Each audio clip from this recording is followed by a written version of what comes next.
experience working with federal government agencies and DOD, Department of Defense, and been on most of the military bases around the area. I decided that some of these other companies could take advantage of my contacts and some of the services that we were able to provide. And I thought what I'd do today, rather than going and give you a long history about what I do and how I do it, but my business is very unique. I'm a one-person operation. I have one part-time employee that works for me that basically all she does is file quarterly reports and help me with some of the paperwork.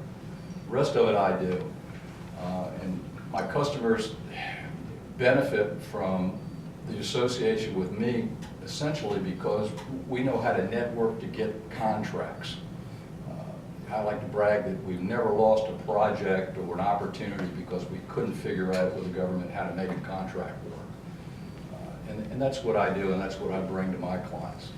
But I thought what I'd do is give you some information today on how to get yourself established with your new company and registered to be able and be eligible to just do business with the federal government.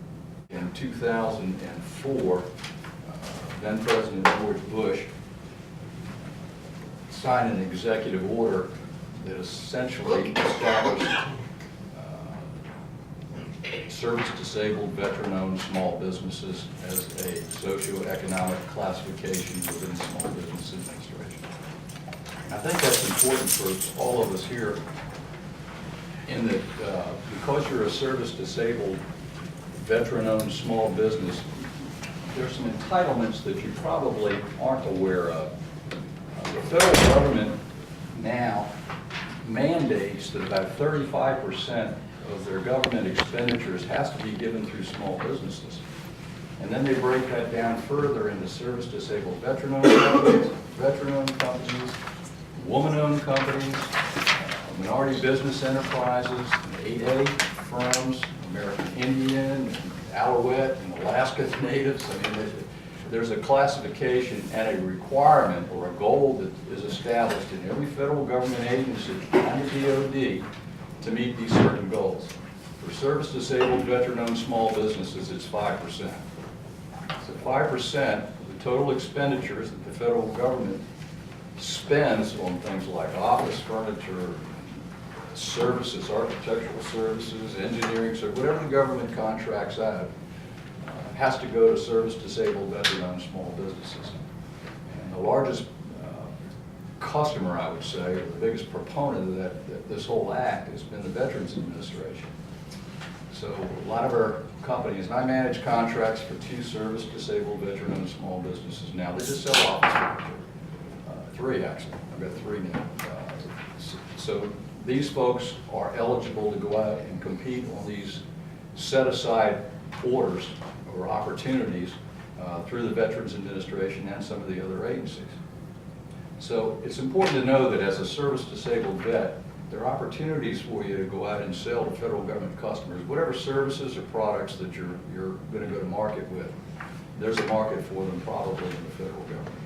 You could do photography for the Army. If you've ever had an opportunity to go to a GSA Expo, they have one every year. They usually rotate it. It goes from San Diego to San Antonio to Orlando, Florida. This year it's going to be in Orlando. If you ever get an opportunity to go and walk one of those, you should, because you'll see everything the government procures in there, from fire trucks to tactical gear to office furniture and supplies to whatever, gym equipment, if you will. The federal government buys it. So those opportunities, I think, are there for you. What you need to do first is establish yourself, and you can self-certify this through the government, through the SAM sites. I don't know if you know what SAM is or not, but SAM is the Systems Award Management Program. I bought a Q&A sheet for everybody that you can take back and study, but you can go into the SAM system and actually register your company as a service-disabled, veteran-owned small business.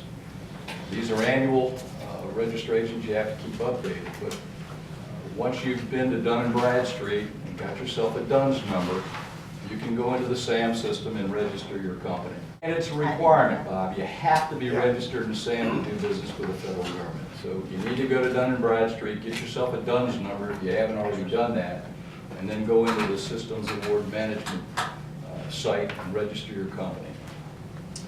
When a contract officer qualifies a particular vendor for an order, the first thing he does is he goes into that site and he looks up and finds out who you are. So you're going to be submitting what they call NAICS codes, which is a breakdown. It actually is a code that defines those particular products and services that you sell. And he'll go in and he'll look at the site, he'll look at your DUNS number, you'll get a cage code. If you're not familiar with a cage code, that's a 5-digit code that the Department of Defense issues, so they recognize you as a company. That cage code identifies you, that contract officer, and he can put that number into the SAM site, and he can bring up everything he needs to know about you as a company and your eligibility to provide those services. So the more NAICS codes that you have registered on your site, the more opportunities you're going to have to provide services and goods to the federal government customer. I charge people a lot of money to do this, and for you guys it's free. So if you have any questions or you want some help putting these programs together, help you get registered, all you need to do is give me a call. I'll be glad to help you guys. Then the next step after you're registered and organized your business through the SAM program, you need to go into VetBiz, okay? And there's another certification process that you have to go through with VetBiz to establish your eligibility, because what's happened over the last few years, and I'll back up a little bit, because of the executive order where service-disabled vets get this preference, a lot of the companies have been out soliciting vets and using them as a front. So you might be a large business in Muscatine, Iowa, but you've got a service-disabled vet that you're, give a little bit of piece of the action that fronts the business for you. And the VA said, no, you can't do that. That defeats the whole purpose of the program. So they've come up with a certification program now where you can go in and actually be certified through the Veterans Administration that establishes you as a bona fide service-disabled veteran in a small company. And those have to be updated every other year. So they want to make sure that you are a service-disabled vet, that you're current, and that nobody's abusing the system.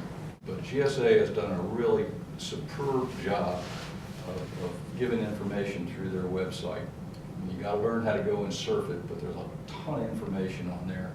There's all kinds of training and help. There's links to the Small Business Administration and links to VetBiz and some of these other quasi-sites that will help you. And I think that as you guys grow and evolve in your businesses, you have to make sure that even if you're not going to do business directly with the federal government, these small business set-asides filter. If I'm Lockheed Martin or Boeing and I'm on a government contract, I have to meet those goals just as well as that government agency does. And I have to do an annual subcontracting plan, which is a report that gets filed with the government showing where I either met the goals or didn't meet the goals and why I didn't meet them in order to manage and maintain my contracts.